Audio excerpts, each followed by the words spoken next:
3 LAPD officers shot in a hail of bullets tonight in a Lincoln Heights neighborhood. All rushed to County USC Medical Center, all expected to recover. The LAPD calling a citywide tactical alert as officers swarm the neighborhood. Air 7 HD right overhead as a police robot shoots tear gas into an open door where the man who shot police had taken cover. Moments later, a team of heavily armed SWAT officers going inside, and our Chris Christie live overhead calling it all. Here comes some manpower coming down the alleyway. Upwards of a half a dozen to a dozen tactical officers now about to breach the entryway and join that robot to see what they're working with inside. There you go. Officers with their long guns drawn, now confident enough to swarm that space. Those officers finding the gunman dead inside. We have live team coverage tonight, reporters at the shooting scene and County USC Medical Center. And we begin with Chris Christie, who was reporting live overhead on Air 7 HD as hundreds of officers swarmed in throughout the evening. And when that SWAT team finally moved in. Chris. That's right, Mark. Teams of investigators remain on the scene down there along Broadway and Mission as they comb through the crime scene where that suspect's life came to an end just feet away from where those 3 LAPD officers were shot. You can see bulletproof vests still sitting on the sidewalk at this hour.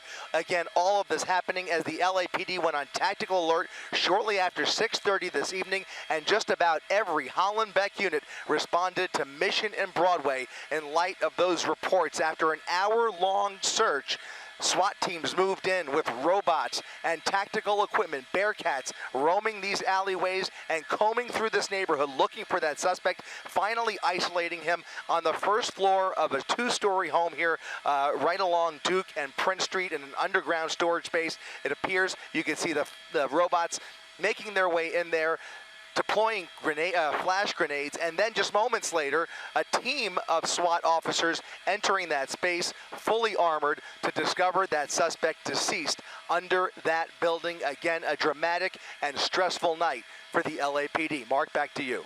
Christy, thank you. Now let's go to the ground. Eyewitness News reporter Michelle Fisher was one of the first reporters on the scene as this standoff unfolded. She joins us now live with new details and reaction from city leaders. Michelle.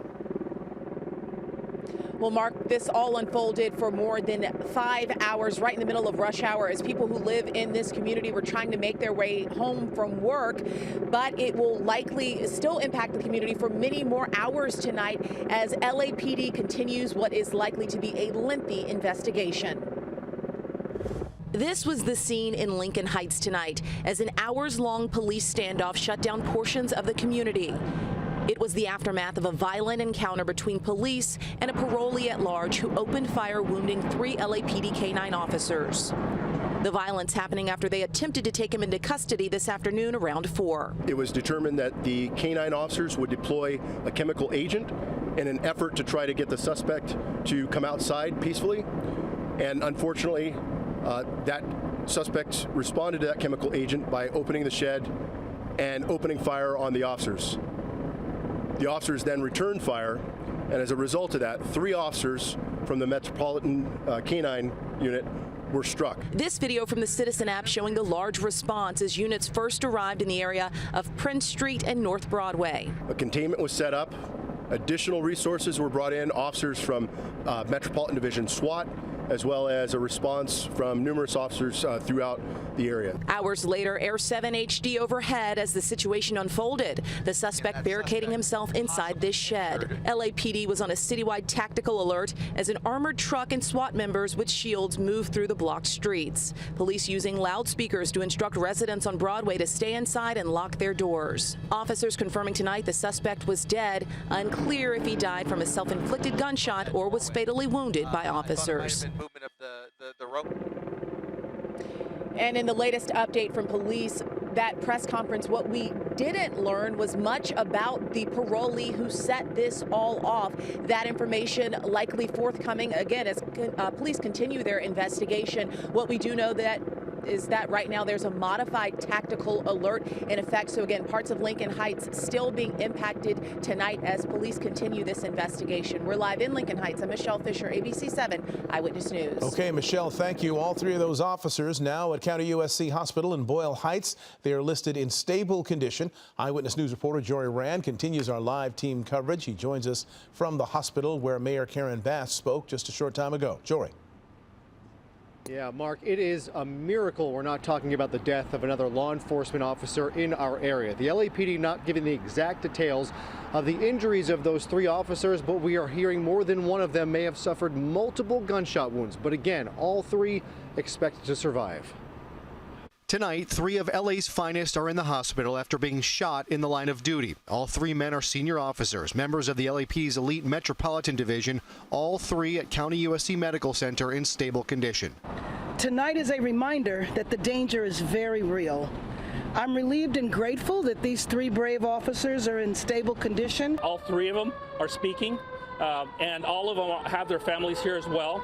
So I'm happy to report that they are in stable condition and potentially they may be released. Their shooter is dead tonight. The circumstances of that death now under investigation, but this incident highlights just how dangerous the job of a police officer is when, without exaggeration, every shift could be their last. The people that are hired to protect and serve us came under fire, and that was a real tragedy. They were going to serve a warrant, and the suspect fired on them, and it's just fortunate that the three of them survived. And we know that officers every day, when they go to work, that their families are left in fear, hoping that they won't get the phone call that these three families got tonight. Mayor Bass says she spoke with two of the three wounded officers and found them more concerned with the case than they were with their own health. The two officers that I talked to are strong. The questions that they asked me was about their colleagues that were still out there looking for the suspect. So, you know, like you would expect, they weren't concerned about themselves. They were concerned about their colleagues that they knew were still out in the field. LAPD Chief Michael Moore putting out a tweet tonight saying he is aware of this situation. We expect to get more information on those three injured officers who are going to spend the night here at County USC Medical Center. But again, all three in stable condition, expected to survive and could be released here in the next couple of hours. Reporting live outside LA County USC Medical Center, Jory Rand, ABC 7 Eyewitness News. Jory Rand, thank you. Stay with Eyewitness News for continuing coverage of the shooting of those three LA police officers. We'll bring you any updates as they happen in this newscast. And you can get updates overnight with the ABC 7 Los Angeles app and at abc7.com.